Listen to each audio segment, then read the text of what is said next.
परदेशी लोग, ये शोषणकारी लोग, किसानों का खून पीने वाले लोग, मजदूरों का खून पीने वाले लोग और युवाओं के ऊपर अत्याचार करने वाले साथियों, देखो वसुंधरा जी ने क्या कहा था कि बाहर के लोग आके माहौल खराब कर रहे हैं। वसुंधरा जी, आप कब की हाड़ोती की बेटी होगी यहाँ की? आपका क्या है हाड़ोती में?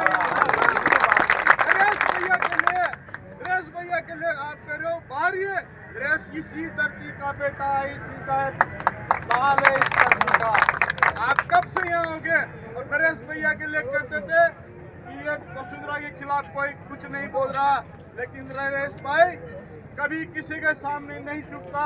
एक क्रांतिकारी ने जन्म लिया इस हाड़ोती की धरती पे। वसुंधरा के खिलाफ भी बोला है कि यदि इन लोगों को, इन बच्चों को, इनके माता पिता को यदि 1-1 करोड़ रुपए मुआवजा नहीं दिया तो वसुंधरा और दुष्यंत सिंह आप भी यहाँ से बोरी बिस्तर बांध लेना। किसी के सामने नहीं झुकता, अन्याय अत्याचार के खिलाफ बोलेगा, बोलता रहेगा। और यहाँ के जो नेता जो मटाधीश बन के बैठे हैं, वसुंधरा आई है, भाग के आई है। इन्होंने वसुंधरा की वजह से इसका बेटा 5 बार से यहाँ से सांसद है झालावाड़, और 12 से वसुंधरा 2 बार मुख्यमंत्री रही है। फिर भी हालत हम देखते हैं, छबड़ा के आगे जाने के बाद आप लोग भी गए होंगे, अभी देश आजाद नहीं हुआ। इतना लोगों का इतना शोषण है, इतना शोषण है कि देखा नहीं जाता। लोगों के साथ अत्याचार हो रहे, तो इस सरकार में दलाल पाले जा रहे हैं, दलालों की सरकार हो रही है। साथियों, कहीं न कहीं एक उम्मीद जगी है इस धरती पे, इस हाड़ोती की भूमि पे, राजस्थान की भूमि पे, जो परिवर्तन आएगा, राजनीतिक परिवर्तन होगा, किसानों का राज होगा, किसानों का राज होगा भाइयों, किसानों का राज होगा। और जब तक किसान, चौधरी चरण सिंह ने कहा था कि हे किसान, तेरा एक पैर खेत में रखना और एक पैर लोकसभा में, विधानसभा में रखना, लेकिन क्या किया आप लोगों ने? वोट तुम्हारा और राजनीतिक पूंजीपतियों का नहीं चलेगा, नहीं चलेगा। वोट भी हमारा, राज भी अब हमारा ही होगा। साथियों, इस विधानसभा में, इस लोकसभा में किसानों का, युवाओं का भविष्य तय होता है, इससे तो आपको वंचित रखा गया है।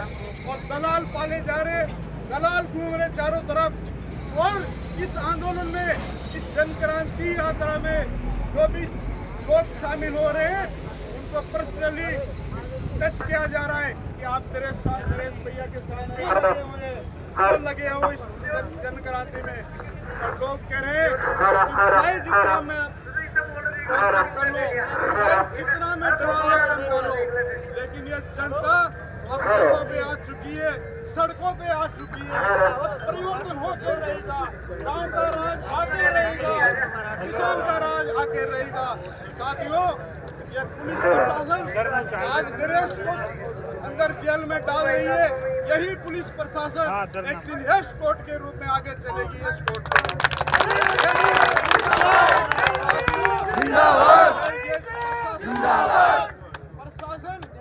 प्रशासन हमेशा सत्ता के साथ होता है। जिस दिन सत्ता हमारी होगी, ये भी हमारा हो जाएगा प्रशासन। साथियों, जनता के सामने सबको झुकना पड़ेगा, प्रशासन को भी झुकना पड़ेगा। नरेश भाई किसी अपने लिए न्याय नहीं मांग रहा, उन बच्चों के लिए न्याय मांग रहा है। दिल पसीज गया जब इतने बच्चे इस भ्रष्ट तंत्र का शिकार हो गए, काल के आगोश में समा गए बच्चे। उनके माता पिताओं से पूछो कि क्या उन्होंने सपने देखे थे, आज उनके सपने चकनाचूर हो गए। साथियों, सपने चकनाचूर हो गए। और एक तरफ तो ये बिरला लेके बैठा, एक दूसरी तरफ वसुंधरा जी। इन लोगों ने क्या चरागा भूमि समझ रहे कि ये हाड़ोती को चरागा है क्या ये? अब आप राज हमारा होना चाहिए कि नहीं होना चाहिए? होना चाहिए। होना चाहिए कि नहीं होना चाहिए? होना चाहिए। क्रांति करोगे कि नहीं करोगे? करेंगे। तो हो जाओ तैयार साथियों, क्रांति होकर रहेगी, चाहे ये धरती खून से लाल हो जाए। हम जिंदाबाद, जिंदाबाद। हमारे धरती यदि खून मांगेगी तो खून देंगे, मर जाएंगे पर हटेंगे नहीं।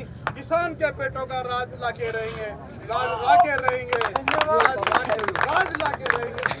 बाबा राज आएगा, कोई नहीं रोक सकता। हमें उम्मीद जगी है, भरत सिंह के रूप में जन्म लिया है नरेश भाई ने।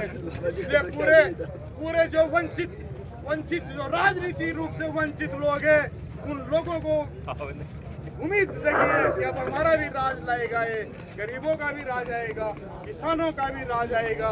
इन पूंजीपतियों ने, धंधा सेठों ने जो जनता को लूट के जो तिजोरियां पर रखी है, ये यही सोचते हैं कि जब भी चुनाव आएंगे तो हम इस जनता को खरीद लेंगे।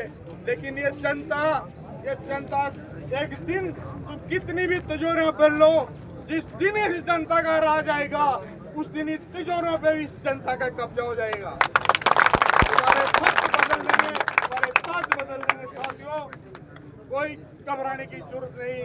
इंकलाब जिंदाबाद, इंकलाब जिंदाबाद, इंकलाब जिंदाबाद।